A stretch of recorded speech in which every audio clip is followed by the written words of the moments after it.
I'm Kevin Scannell. I'm a professor of computer science at St. Louis University. I work with endangered languages and minority languages, and I help develop technology for speakers of those languages.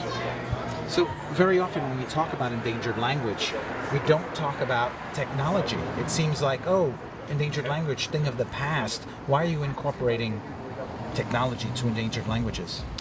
That's one of the important things, one of the obstacles we're trying to overcome with minority language speakers is the idea that when they're introduced to the computer, they're introduced usually through a major language, through English or French or another major language.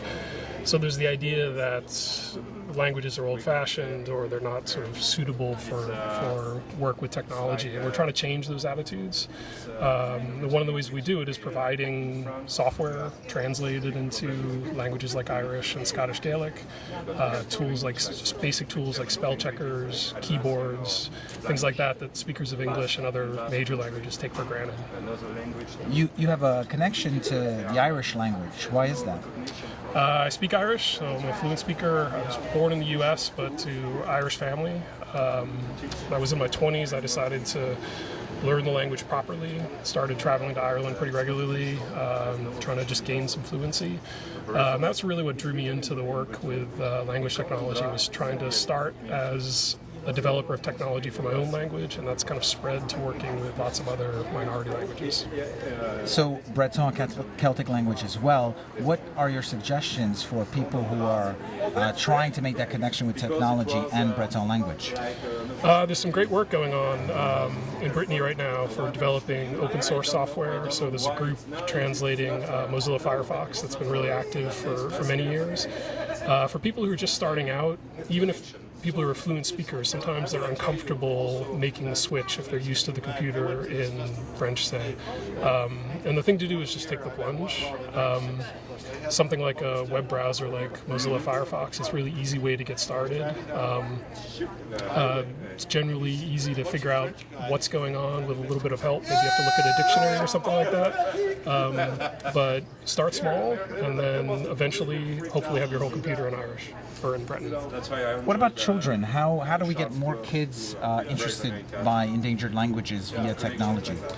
Yeah, that's an important angle in the work, is we're trying to translate things like games, websites that are aimed at younger kids, and trying to get some of this technology into the classroom. That's been one of our big focuses in Ireland. It's great to translate all this software, but if it's not getting in the hands of the people that are teaching the language in the schools, for example, in all Irish schools, it's not doing any good. So that's been a real focus for us in Ireland. Okay. We know Celtic people have a huge diaspora, the Irish, the Scots, the Bretons. What should those people be doing when they're abroad with their language, their endangered language? Well, that's another huge, I think of it as a market really for the Irish language. Is 30 or 40 million Irish Americans who are engaged with Irish culture in a lot of ways. Irish music, Irish dance are huge in the United States, even here in St. Louis, but the number of people who are engaged with the language per se is much smaller.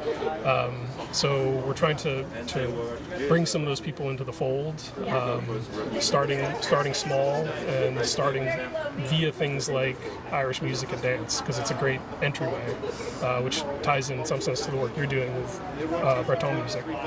So Breizh Amerika Collective is touring the U.S.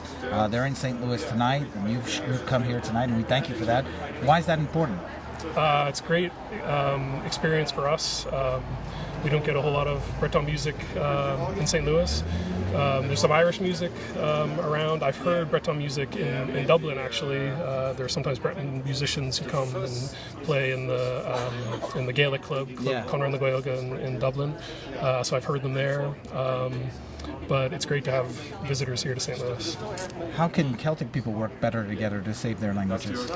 That's been another focus of my work, and so far it's been a focus with Manx and Scottish Gaelic, since the language is very close to Irish, but I think there are lots of ways that we can work together through sort of solidarity and also concrete efforts in terms of my work, in terms of developing technology that can be shared across those boundaries.